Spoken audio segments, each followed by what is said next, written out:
Oi, gente, boa tarde a todas e todos. Começando aqui nessa terça-feira de carnaval, um novo programa com o Rui Costa Pimenta, do PCO, presidente do PCO.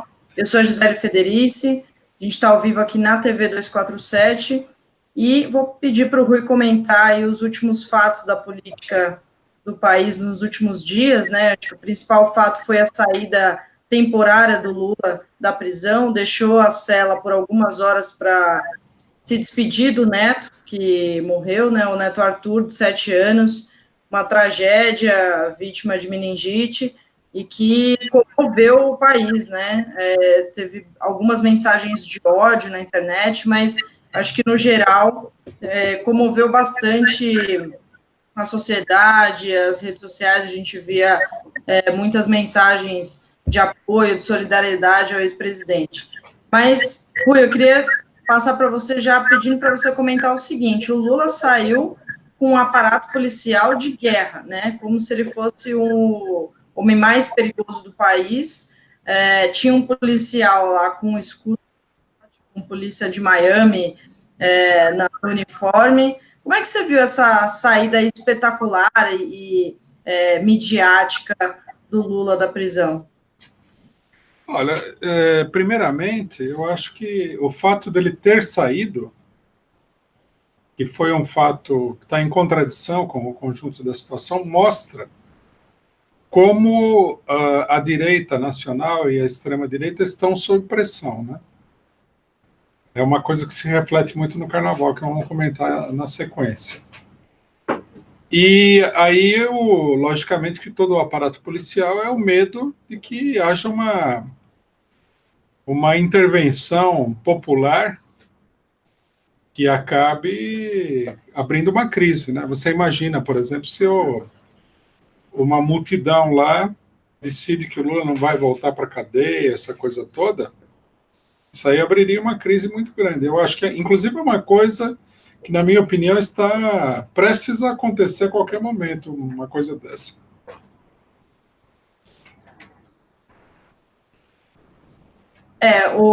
E essa decisão, inclusive, mostrou que a decisão sobre o irmão dele não tinha qualquer fundamento, né? Que a polícia tinha apresentado vários argumentos de que não tinha condições para o Lula sair, ir até São Bernardo, no velório, etc. E agora decidiu que ele poderia ir. Você acha que foi mais porque já tinha se acumulado esse desgaste da decisão do Vavá, que todo mundo viu que pegou mal, que foi escandaloso e que era direito do Lula como detento, né? Ou era uma junção aí do meio da sociedade, como você disse? Eu acho que tem o caso anterior, que foi escandaloso mesmo, que a gente tem que prestar atenção, porque a imprensa golpista, burguesa, tradicional, ela não reflete bem a realidade, né? Mas o impacto negativo do que aconteceu no enterro do irmão do Lula foi muito grande, muito maior do que aparecia naquele momento. E, logicamente, que é um desgaste e uma crise enorme do governo Bolsonaro nesse momento, diante da população, né? Tudo isso daí faz com que a direita se coloque numa posição mais defensiva e evite, né, aumentar o nível de tensão que existe no país. Eu acho que é muito alto nesse momento, né, vendo a situação de conjunto. E tem o fato ainda de ser uma criança, né? O que comove mais nesse caso, talvez, inclusive a mídia, né? Fica ali, tem mais instituições, diria, do lado do Lula, né?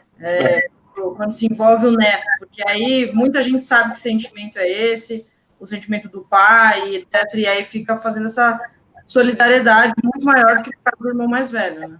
Eu acho que nós tivemos a oportunidade de ver um show de cinismo muito grande, né?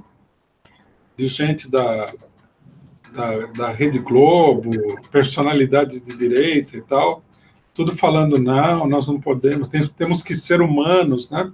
Como a gente vive no mesmo país que eles, e nós assistimos aí a reação deles quando morreu a mulher do Lula e o irmão do Lula, nós sabemos que isso daí é todo jogo de cena, né?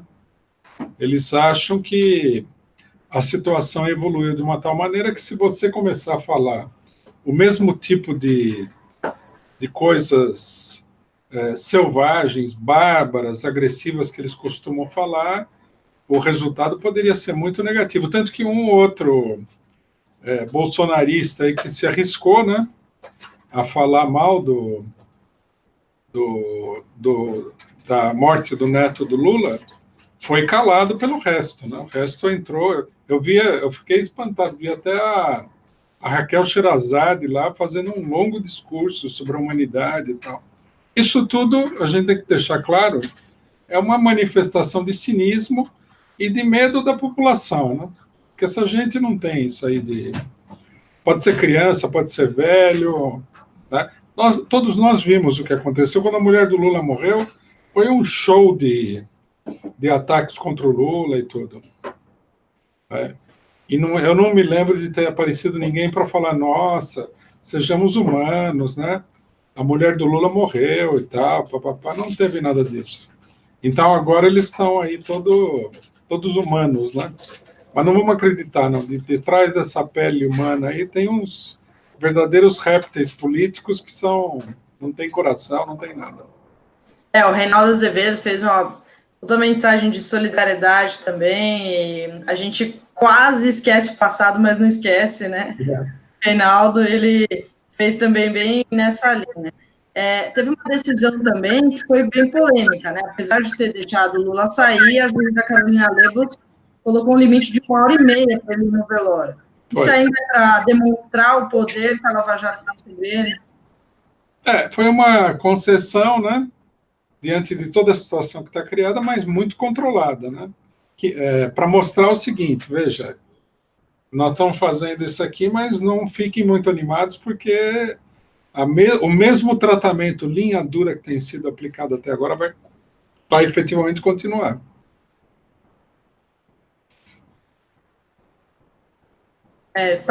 Bem parecido que foi esse recado mesmo. E você concorda com que a tese do aparato policial vai nessa linha também, de toda essa cena, para que a gente está tendo você sob controle, você faz ali bem essa rédea curta, né? Mais ou menos isso. Inclusive, teve um diálogo entre o Lula e uma das pessoas que estavam conduzindo ele, que quando o Lula acenou para a multidão, a pessoa falou, o senhor sabe que o senhor não pode fazer isso, né? E o Lula respondeu, não, você sabe que eu tenho que fazer isso aqui. Quer dizer, que eles devem ter advertido o Lula para não interagir, para não se relacionar, não responder, não reagir à população, porque eles estavam com medo que acontecesse alguma coisa. E a minha avaliação é que a temperatura está subindo muito rapidamente, e eles estavam com medo mesmo que acontecesse alguma coisa. Daí todo esse aparato policial, né? Exatamente. E muitas manifestações, claro, ali localizado no cemitério, mas muita gente bastante emocionada de ver o Lula fora da prisão, né? E isso também é um furo de bloqueio que demonstra a força que o Lula tem, né? O poder que o Lula tem. Que dá para a gente tirar desse momento de soltura do Lula para o país, assim, porque as pessoas foram lá super emocionadas, mostrando sua solidariedade, foi num momento muito difícil para o ex-presidente, né? O que significa a soltura do Lula para essas autoridades policiais? Eles têm um medo, eles não podem, né? Eles não podem, nesse momento aqui, o problema Lula, ele tá de novo crescendo, se colocando cada vez mais no centro da situação. À medida que o governo Bolsonaro se mostra incapaz de controlar a situação de crise que o país vive, né? Que é muito evidente que o governo está numa situação muito difícil há pouquíssimo tempo da posse, né? O polo oposto dentro da situação política é o próprio Lula. Então, eles têm que manter aí a situação totalmente sob controle, já fizeram o segundo processo, vai haver mais processos, etc. e tal, que é para tentar impedir manobras ou acontecimentos que tirem o Lula da cadeia. Agora, o próprio acontecimento mostrou que aquilo que muita gente falou, né, que o Lula está na cadeia, tem que esquecer, não adianta, não vai acontecer nada, é uma bobagem. O Lula continua sendo um aspecto central da situação política. Isso aí todo mundo tem que levar em consideração. Exatamente. Só mostra só a pontinha do que pode ser a soltura dele, né? Deixando ainda mais evidente que essa liberdade pode ainda demorar muito. Com certeza. Sobre o governo Bolsonaro, né, que estava comentando sobre o início já em bastante crise, a gente fala sobre essa crise todas as semanas, mas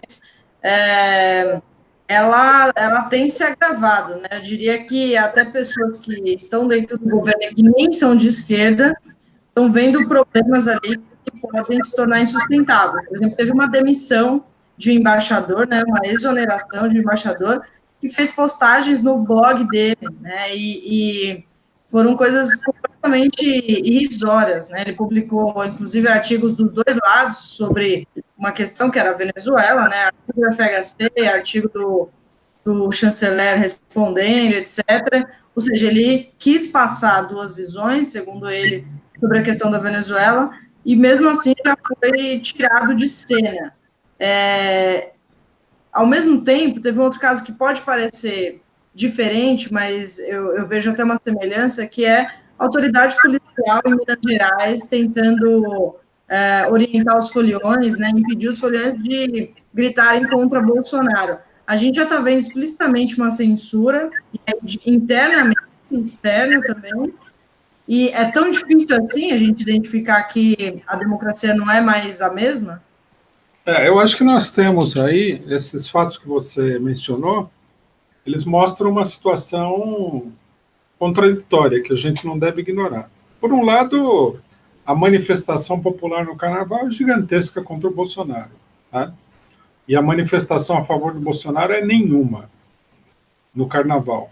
Eu estive vendo aí os vídeos, né, de inúmeras cidades no país, assim, todas as principais capitais e tal, o pessoal gritando contra o Bolsonaro e gritando a favor do Lula.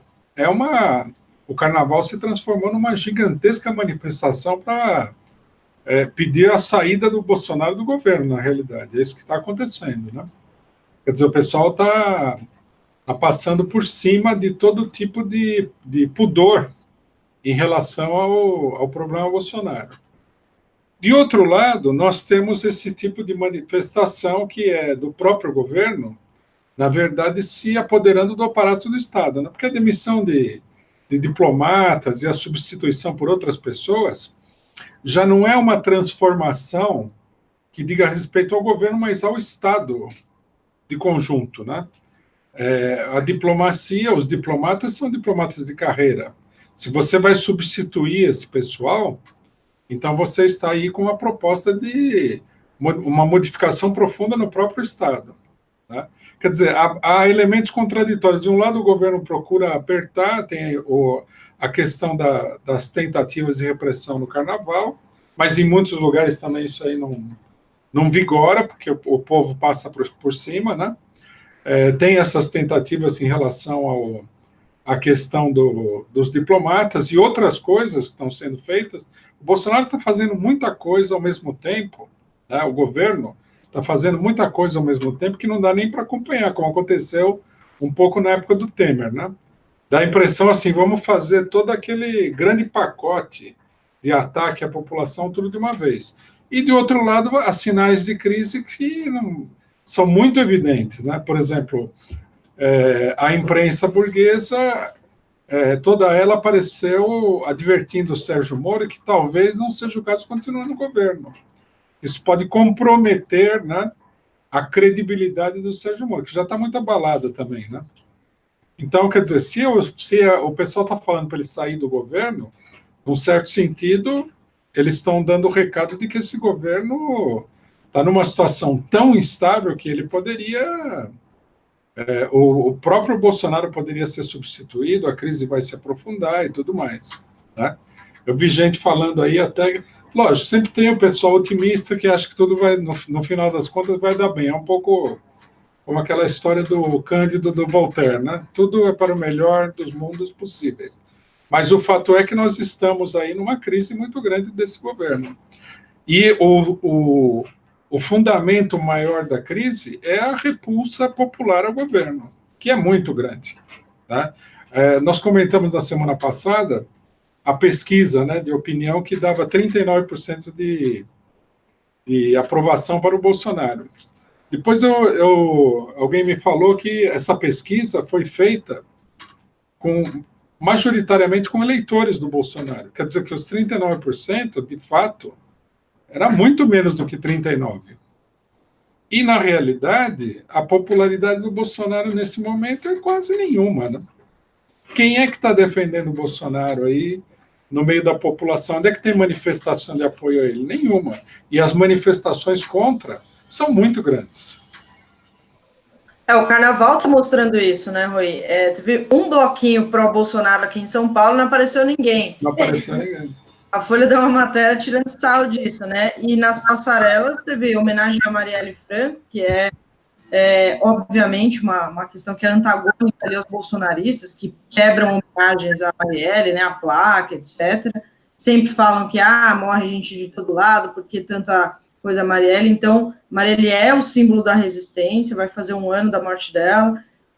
E teve um outro desfile que também fura o bloqueio, né, que faz uma clara menção à figura do ex-presidente Lula, embora não cite o nome dele, que foi a Paraíso do Tuiuti novamente, e vários outros blocos, né, Pernambuco, lá em Olinda, Recife, muitos blocos falando de Lula livre, muita gente com a camiseta, BH, a mesma coisa, muita resistência nas ruas, um carnaval muito político, e ao mesmo tempo nada de só tiração de sarro, né? Esse negócio do desfile no Rio de Janeiro, o sambódromo lá, ele vibrou com a palavra de ordem de Lula livre, né? Quando passou a escola de samba. E era muita gente. Em todos os lugares, uma coisa que chama atenção é que não era um grupo de pessoas. Era era multidão gigantesca. Em alguns lugares você escutava aquele grito assim, que parecia um grito no estádio de futebol, né? Quando você tem 50 mil pessoas gritando e tal. Aquela coisa assim... extraordinária. E tem esse caso do bloco em São Paulo que não saiu, e tem o pessoal de Olinda ficou com medo de carregar o boneco do Bolsonaro, porque o pessoal começou a ficar agressivo, né? O coitado que estava carregando, não tem nada a ver com a história, mas ele mesmo falou, nunca fiquei tão assustado de carregar um boneco em toda a minha vida até hoje. É um sinal de que a maré virou completamente contra o governo. Agora, nós vamos ter que ver na próxima etapa o que eles vão fazer. Mas não há dúvida nenhuma. Nós tivemos três carnavais, pelo menos, muito politizados, incluindo esse, né? E esse daqui é o mais politizado de todo e o mais claramente definido. Se a gente fosse se guiar pelo carnaval, o Bolsonaro tinha que sair do governo. O pessoal está reclamando do meu áudio aqui, eu vou colocar um fone já, mas eu vou passar para o Rui aqui antes. Tem bastante gente pedindo para comentar essa coisa da Lava Jato, já vou pedir para você falar isso. Antes, só falar do Moro, que você citou que até a Globo está dando conselhos para o Moro talvez voltar atrás aí, né? O episódio aí que provocou toda essa imagem, né, que já tinha acontecido algumas coisas antes, por exemplo, CD lá no Projeto das Armas, entre outras coisas, mas esse é o episódio da Ilona Sabon, que ele teve que voltar atrás porque um exército bolsonarista na internet foi contra, né, ela nem é uma pessoa de esquerda, exatamente, ela é contra as armas, fez críticas a algumas políticas do Bolsonaro, mas ele teve que voltar atrás, e era um cargo de terceiro escalão, diria assim, né? Enfraqueceu muito a imagem do Moro. Só que aí saiu uma notícia de bastidor de um colunista que é bem informado em Brasília, o Thales Faria, que ele disse que o Bolsonaro disse que o Moro disse que o Bolsonaro não perde por esperar. O que você acha? Que o Moro vai dar fazer um ato de vingança, eu diria assim? Não sei, eu acho que esse episódio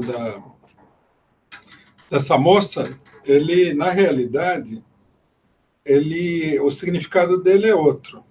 Foi uma desautorização do Moro, mas eu acho que a grande imprensa capitalista tomou isso aí como um pretexto para falar, aí veja, Moro, uma oportunidade para você se indignar com essa medida aí que desautorizou você sair do governo. Eu acho que eles querem que o Moro saia do governo para preservar alguns aspectos da política de direita que vigorou, da política golpista, né? A Lava Jato é um pilar dessa política golpista, diante da da possibilidade, que nós já temos que falar disso, né? Da possibilidade de um colapso do governo Bolsonaro. Né? É uma situação, o governo está numa situação muito delicada, não é só a oposição popular, sem dúvida nenhuma, é um aspecto central, mas nós temos que levar em consideração que, até o momento, a política econômica do Bolsonaro é um fracasso completo. E que a política de extrema-direita dele não é popular nem no interior da própria burguesia, que vê isso aí como uma coisa ameaçadora, meio subversiva dentro do Estado, né? Perigosa. O caso dos embaixadores é esse caso, né? Tanto que os jornais falam que o Eduardo Araújo ele está cercado pelos militares para não fazer loucura, né? Então, quer dizer, todo mundo está olhando e falando assim, é um governo que coloca até os interesses gerais dos grandes capitalistas em risco, né? E sem falar que o Bolsonaro governa para um setor específico também da burguesia, e não é o setor mais importante, né? Veja esse conflito que ele criou ao abolir as medidas aí ecológicas, os critérios ecológicos nas plantações, e que o agronegócio, que é o setor mais importante da agricultura, ficou contra. Ele aboliu essas medidas para favorecer um outro setor menos importante, que é ligado a ele. Mas aí até os setores mais importantes, que são muito direitistas, se colocaram contra. Quer dizer, o governo, as contradições do governo estão levando o governo para uma situação muito crítica, né? Muito rapidamente. A gente tinha destacado que o governo era contraditório, que não é. Muita gente falou, né? Se assustou com o governo Bolsonaro. A gente falou, não, vai depender de uma luta. Mas o que nós estamos vendo aqui supera esse tipo de previsão, porque o governo está se desagregando e se deteriorando rapidamente. Se continuar assim, o governo vai entrar em colapso. Você está me ouvindo bem aí? Eu com fone? Eu estou ouvindo aqui. Tá.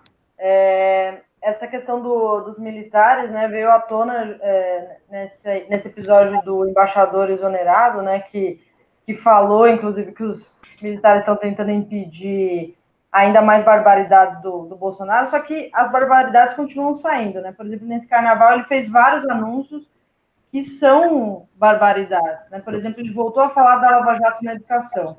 E aí tem um superchat aqui do Wilton Santos, que ele pede para a gente falar sobre esse fundo da Lava Jato, a gente já vai falar sobre isso, fundo da Lava Jato com dinheiro público, mas antes, só passar essa ameaça do Bolsonaro sobre a Lava Jato da educação, em que ele volta a ameaçar a perseguição, né, e diz que muita coisa está acontecendo sob o guarda-chuva do MEC e que é preciso ser investigado. Isso, obviamente, é uma desculpa, a gente sabe disso, mas porque você acha que é uma desculpa para quê? Para privatizar de uma vez o ensino ou é realmente uma guerra ideológica? Eles querem tomar de assalto toda a educação para que a educação aconteça da forma que eles querem, né, e que os alunos saiam com outra mentalidade, enfim, que não tenham mais, não consigam mais ter professores que critiquem a ditadura militar ou algo do tipo, querem fazer essa expulsão mesmo, ou é a questão de negócios, né? Porque a gente sabe que tem pessoas dentro do governo que têm interesse econômico nessa questão da privatização das escolas e até de ensino à distância também. Eu acho que são as duas coisas, né? Só que o aspecto ideológico, ele logicamente fica subordinado a essas operações assim de verdadeira pirataria que o Bolsonaro está promovendo, né? O caso das universidades é um caso onde rapidamente eles avançam para uma crise aí generalizada na educação, afetando o interesse de todo mundo. Outro caso é o caso do meio ambiente, esse negócio da terra dos índios, etc. e tal, que inclusive deu esse conflito lá com o ministro, né? O ministro do meio ambiente, o Salles, que o pessoal ficou muito nervoso com ele lá em Porto Seguro.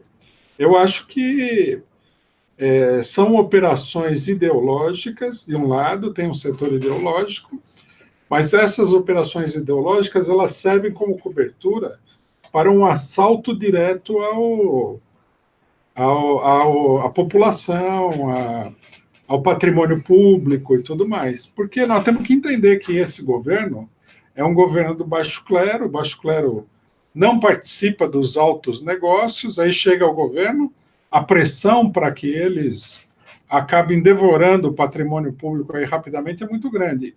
Mas, ao mesmo tempo, isso é muito perigoso, porque afeta muitos interesses de uma vez só, né?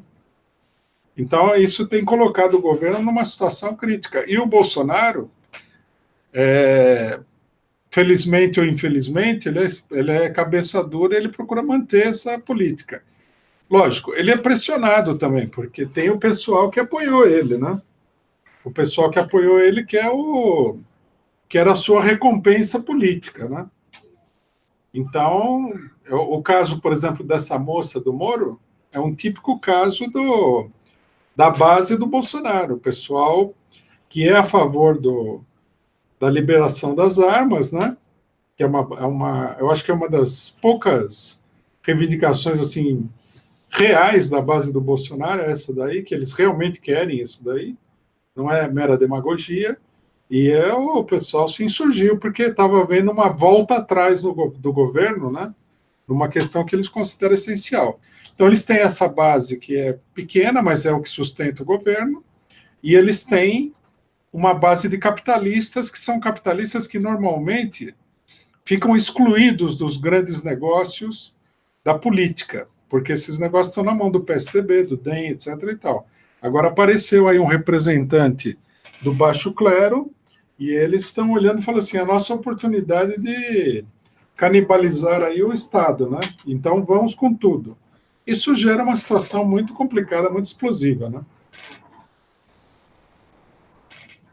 E você falou da questão do meio ambiente, teve uma outra questão hoje envolvendo meio ambiente também, que é agora o ministro das Minas e Energia dizendo que o governo planeja liberar mineração em terras indígenas. Essa é outra crise, né? Oi? Esse vai ser outra crise também. Vai ser outra crise, sem dúvida. Agora saiu uma outra matéria hoje à tarde, no Valor também.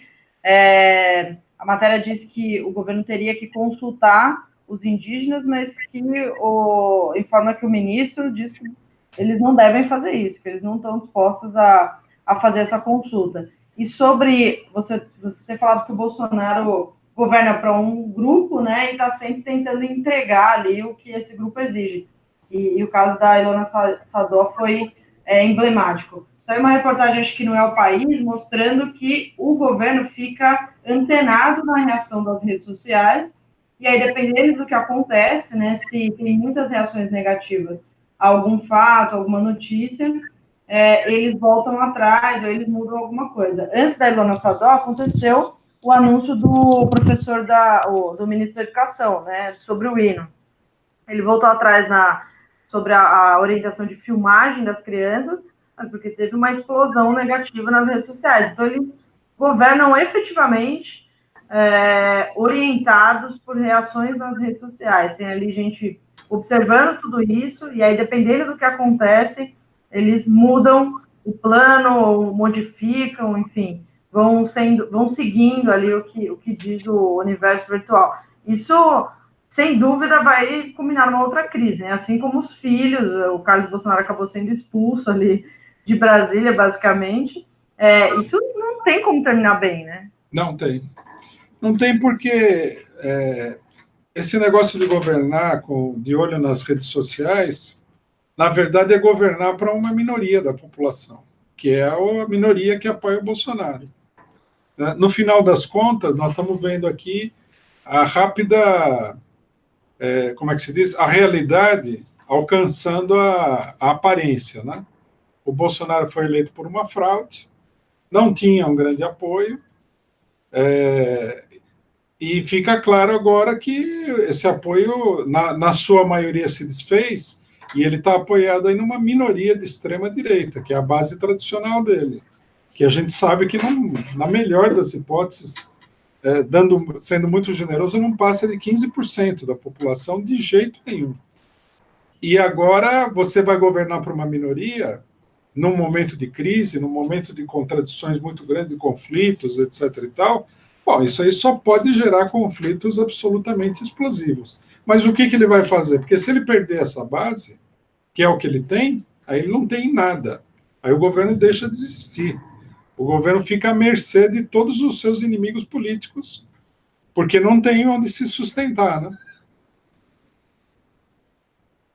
Totalmente dependente. A Nereide Santiago escreve aqui: o carnaval dando a tônica de repúdio ao Bolsonaro, mostrando até mesmo na TV francesa, enquanto que as TVs daqui, as chapas brancas, condendo esse fato. A Monique acabou de se tornar membro, queria dar boas-vindas aqui a Monique, e o Wilton Santos tinha feito aquele superchat sobre o fundo da Lava Jato, então vamos passar para esse tema. Ele diz: a Lava Jato criou um fundo de 2,5 bilhões com dinheiro da Petrobras para financiar sua estrutura política. A Lava Jato substituirá o bolsonarismo? E essa pergunta tem a ver com um artigo que o Nassif escreveu também, que ele afirma isso. A Lava Jato, ela está querendo substituir o bolsonarismo, né? Ele fala que é uma força política, uma estrutura política, então agora eles têm dinheiro, não precisa nem de laranjas, tipo o PSL, para se estruturar e para, enfim, garantir o seu funcionamento. Como é que você vê esse fundo com dinheiro público, né, que não garante transparência, que pode permitir serviços de qualquer entidade ou órgão público, sem a gente saber o que está acontecendo? Isso aí, na verdade, é um assalto a dinheiro público, né? A gente tem que dizer claramente. É totalmente ilegal que um setor das instituições se apodere do dinheiro público. O dinheiro tem que ir para o Estado. É uma privatização do dinheiro estatal sem autorização de ninguém. É absurdo. É uma das propostas mais criminosas que a gente já ouviu desse pessoal da Lava Jato, que tem um currículo extraordinário de propostas criminosas, né? Não sei se o negócio vai vingar, e não sei também, quando a pessoa fala, né, que a Lava Jato é a substituição do bolsonarismo, pode ser. A Lava Jato, o que é? A Lava Jato é a face visível de uma organização de extrema-direita que existe dentro do judiciário, que é bolsonarista, digamos assim. Pode não ser totalmente afinada com o próprio Bolsonaro, mas é o mesmo tipo de coisa de extrema-direita que o Bolsonaro é, né? Seria parte da frente bolsonarista. Se eles conseguirem montar um esquema político com base nisso daí, esse esquema político vai ser mais frágil do que o bolsonarismo. Cada esquema político substituto que eles encontrarem é mais fraco do que o anterior, porque surge da crise do anterior, né? Você vê, o Temer, ele surgiu do golpe. Rapidamente se enfraqueceu. Aí aparece o Bolsonaro, nós estamos aqui no comecinho de março, o país inteiro gritando contra ele. O Temer, ele está pior que o Temer, nesse momento aqui. Agora, se vão tirar ele e colocar outro, o outro que entra, já entra fragilizado também. Quer dizer, nós estamos vivendo uma crise política do regime político brasileiro de conjunto, onde a burguesia está com muita dificuldade de controlar a situação, né? Bom, isso era previsível, né? Uma hipótese do golpe de Estado de 2016 era a seguinte: eles não conseguem controlar a situação, não conseguem controlar a economia, e o país vai enveredar para uma situação explosiva. É uma uma variante importante, uma variante de primeiro plano da situação, né? Nós temos que acompanhar agora cuidadosamente o andamento da crise do governo Bolsonaro. Agora, eu acho que não é só acompanhar, precisaria intervir, né? O povo está na rua, está gritando lá pela saída do Bolsonaro. Os partidos de esquerda, os sindicatos, as organizações populares têm que assumir a liderança. Já não é nem a questão de eles chamarem o povo para o povo tirar o Bolsonaro, é uma questão de organizar aquilo que o povo já disse que quer. Porque ficou explícito no Carnaval que todo mundo quer o Bolsonaro fora do governo. E, juntamente com o Bolsonaro, aparece o outro polo da situação, um monte de gente gritando pela liberdade do Lula, né? Uma coisa está muito ligada à outra, né? Tem uma parte da esquerda que não quer ver isso daí, se deixa levar por competição eleitoral, que é um erro muito grave, mas o fato é que, à medida que o Bolsonaro cai, o Lula sobe, e o Bolsonaro está caindo de uma maneira vertiginosa, e as organizações, as direções do movimento popular, não podem ficar paradas. Né? Tem que sair aí, chamar o povo à rua. O povo está clamando por uma ação geral. Tá? O Carnaval foi muito expressivo nesse sentido. Não ver esse recado aí é uma cegueira extraordinária. Né? Vamos aproveitar para nos livrar disso daí, porque isso aqui é um pesadelo. O Bolsonaro, a Lava Jato, essa gente toda, isso é um pesadelo, né? Nós vamos esperar que o pesadelo se recomponha aí, não vamos deixar. No começo do programa aqui tinham muitas mensagens falando greve geral, greve geral. Greve geral. E é frequente que as pessoas façam comentários na linha de que eu quero ir para a rua, mas eu preciso que alguém me diga que dia e que hora, né? Preciso de uma organização para que a gente saia. E concordo com você, realmente o Carnaval, com essas manifestações artísticas, mostraram bem a solidariedade a Lula e a crítica ao Bolsonaro. O Carnaval foi uma convocação tradicional, né? Assim, é Carnaval, todo mundo para a rua, pular o Carnaval. E o pessoal foi e se manifestou politicamente porque o país está num clima extremamente quente, né? Agora é preciso dar continuidade a isso com a convocação das organizações e direções que têm capacidade de fazer esse trabalho. Tem uma pergunta aqui do Pedro Maciel sobre a questão dos militares. Ele mandou um superchat. Com essas atrapalhadas contínuas, você acha que os militares estão dando corda e preparando o bote final? O problema é o seguinte, nesse momento aqui agora, é complicado um golpe de Estado, né? Que é uma coisa que está colocada na situação política brasileira, mas o momento não é muito favorável. Se o Bolsonaro cair, eles vão ter que controlar a situação. Vai ser uma espécie de queda do Fernando Collor de Mello. Tem que botar panos quentes, o pessoal vai estar pisando em ovos e tal.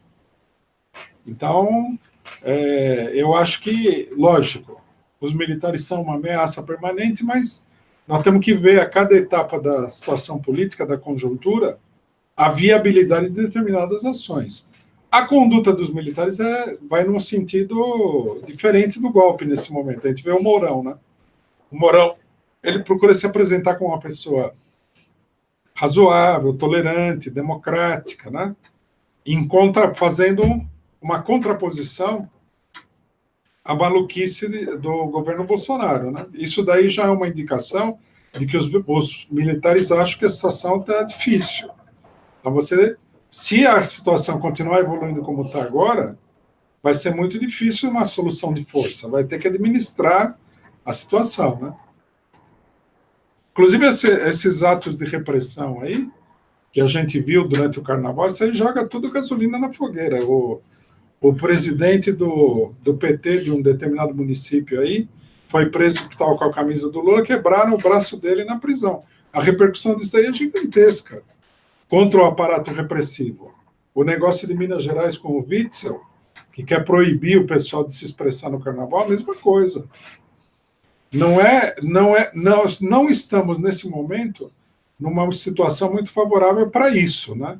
Precisaria haver uma mudança na situação para os militares poderem assumir a coisa de um ponto de vista de força.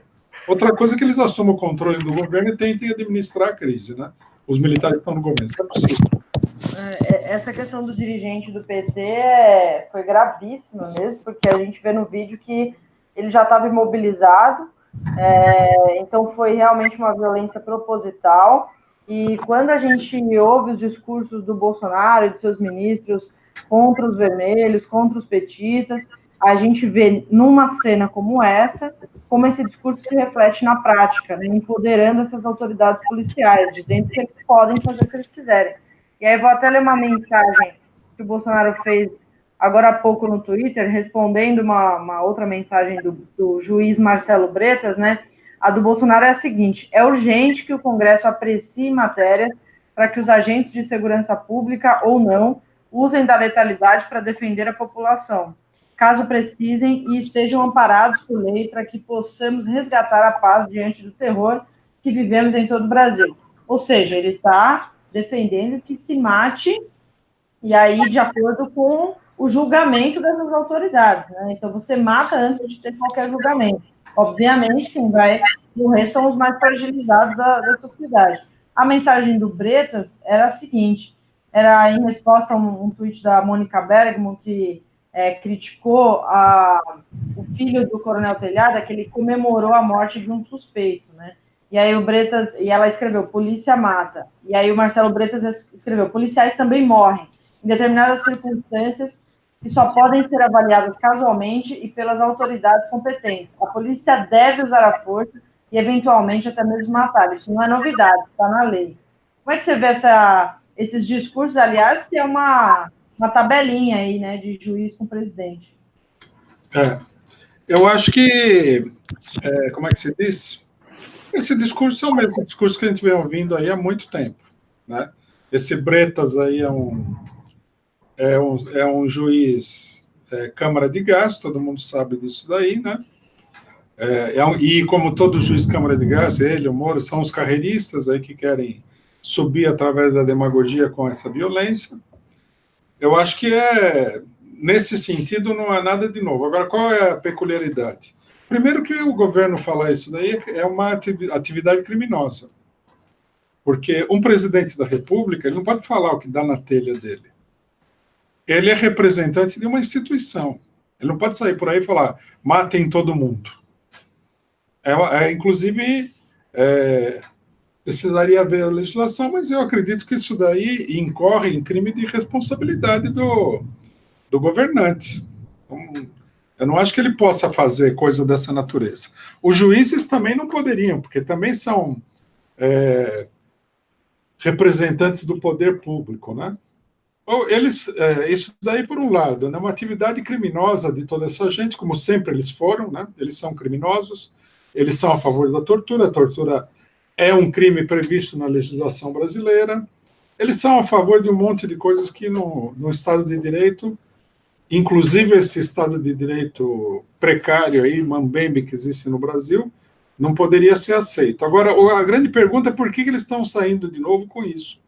Eu acho que é a reação da extrema-direita à descida que eles estão experimentando na expectativa geral, popular, a pressão popular que está vindo sobre eles, e inclusive a luta de setores da burguesia contra eles, que já é uma coisa mais ou menos clara. Eles estão tentando afirmar uma política de extrema-direita para ver se eles conseguem reunir a base social deles para enfrentar essa situação.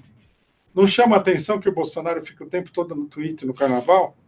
Ele não tem mais nada para fazer, não está doente, não sei. É estranho, né? Ele está no Twitter porque ele acha que ele tem que enfrentar uma situação que é uma situação de crise. E a reafirmação dessa política direitista criminosa, ela é uma maneira que eles têm de reagrupar a tropa, né? Para enfrentar a rebordosa. Não vejo que isso daí seja uma saída real. Eu acho que por aí não vai dar. Se eles atiçarem muito a coisa, a situação política vai ferver rapidamente. O pessoal gostou aqui do apelido Juiz Câmara de Gás, e a Simone resume bem aqui a biografia do Bretas. Ela fala: Bretas é fascista travestido de religioso. Lembrando que ele é um juiz que fala nos autos em nome de Deus, né? Perfeitamente. Fernando da Silva Filho faz uma pergunta aqui no Superchat. Parabéns ao Scott 7 por ter o melhor analista político. Rui, você acredita que a burguesia que deu o Nobel para Obama dará para Lula? E como fazer a esquerda seguir a linha do PCO em defesa de Lula e Maduro? Agora a questão do Lula, o negócio do Lula ser prêmio Nobel, que tudo logicamente que isso daí é uma manipulação política, né? Já parece mais viável, porque a crise se aprofundou muito. Dependendo do contorno geral da crise no Brasil, até mesmo para a burguesia só vai ter um nome para resolver a situação: Luiz Inácio Lula da Silva. Porque eles estão levando o país para uma situação de calamidade, né? Isso daí realmente não pode ter um desfecho muito feliz, o povo está ficando muito irritado, né? Dá para perceber, por exemplo, no Carnaval, a manifestação ela não é uma manifestação assim alegre. O pessoal está irritado, né? Você sente o clima de irritação até pela palavra, pela frase mais falada, que é Bolsonaro vai tomar naquele lugar, né? Você vê que o pessoal não tá muito, a irritação é crescente, né?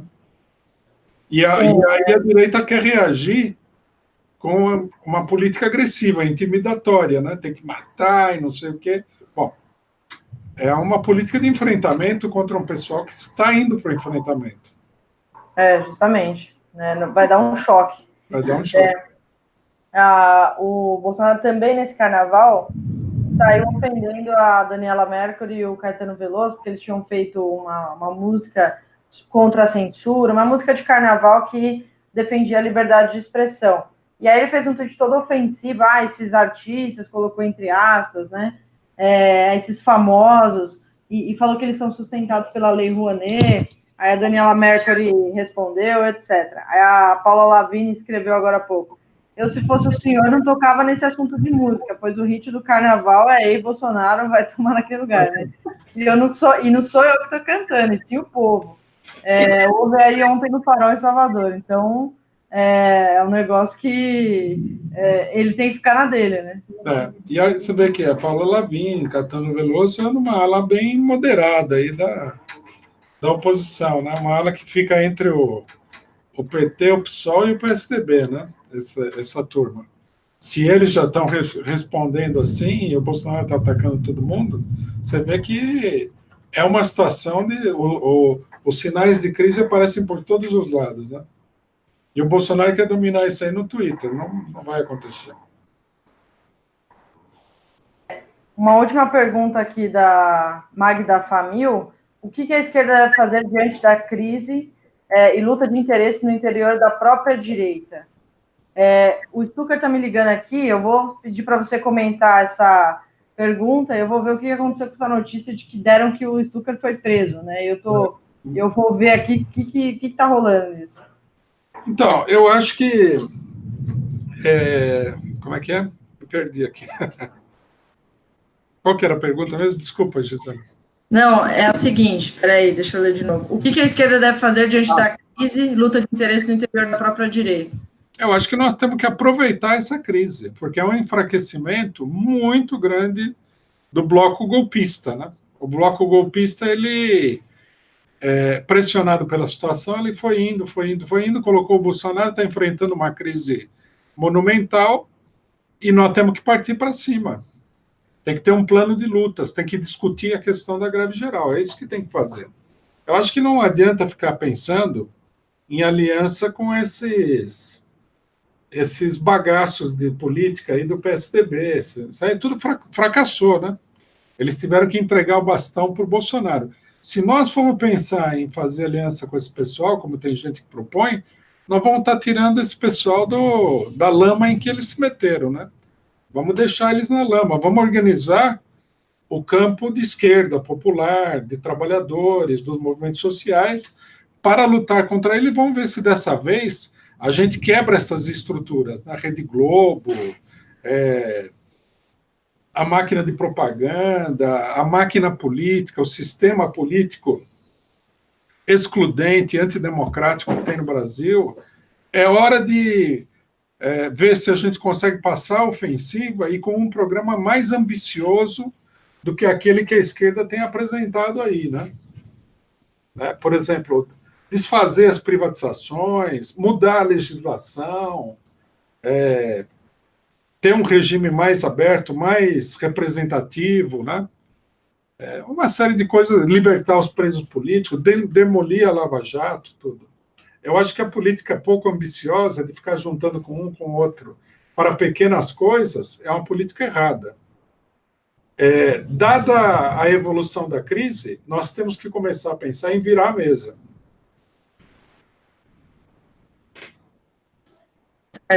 E aí, esclarecendo a história do Ricardo Stucker, saiu uma notícia hoje de que o fotógrafo do Lula teria sido preso em Salvador por estar pilotando um drone ilegalmente, não tinha autorização para isso.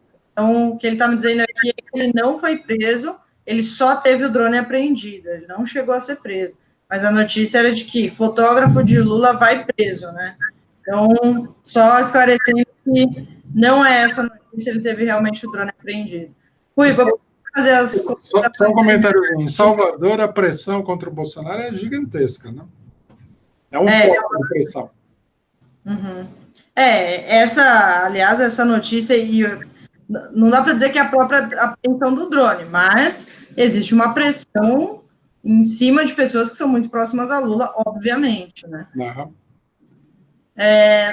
Então, o que você espera aí para os próximos dias? E pedir para você fazer suas considerações finais. Não, eu acho isso. Eu acho que a esquerda tem elementos suficientes para sair da letargia e definir uma política clara. Tem que levantar a palavra de ordem de fora Bolsonaro. O homem ele levou muito soco nesse carnaval aqui, nos 2 primeiros meses de governo, ele está nas cordas, né? E a gente precisa ter uma política condizente com a situação. Muito da política é aproveitar as oportunidades. Abre-se a oportunidade de dar fazer um grande ataque um contra-ataque contra um governo extremamente direitista, de um governo que é dirigido por elementos fascistas, que pode ser e é uma ameaça muito grande para a população.